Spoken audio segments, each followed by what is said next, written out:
उधर पंजाब के पटियाला में एक प्रेशर कुकर के बम की तरह फटने का डरा देने वाला वीडियो सामने आया।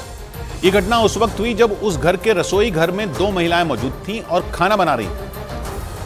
और तभी अचानक वो प्रेशर कुकर बम की तरह फट गया। जो वीडियो सामने आया उसमें 2 महिलाएं उस रसोई में खाना बनाती नजर आई। इस दौरान वहां एक बच्चा भी खेलता दिखाई दिया। वो महिलाएं उस कुकर में सरसों का साग पका रही थी। तभी अचानक उस कुकर में जोरदार धमाका हो गया। धमाका इतना तेज था कि उस कुकर के फटते ही उस रसोई की छत टूट गई और पूरी रसोई में धुआं भर गया। उसको देखकर वो दोनों महिलाएं उस रसोई से दूर आ गईं और उस बच्चे को भी वहां से हटा दिया। इस दौरान वहां एक आदमी भी बैठा हुआ था और वो ब्लास्ट होते ही खड़ा हो गया और थोड़ी देर तक तो उसे समझ ही नहीं आया कि आखिर हुआ क्या। उसके बाद वो भागकर रसोई में गया और वहां हुए नुकसान को देखने लगा। वहीं उस धमाके की आवाज सुनकर उस घर की ऊपर वाली मंजिल से उतरकर एक दूसरा आदमी भी नीचे आ गया और जब उसने वो नजारा देखा तो उसके भी होश उड़ गए, क्योंकि उस प्रेशर कुकर के फटने से इतना भयंकर धमाका हुआ कि वहां खड़े लोगों की जान बाल बाल बची।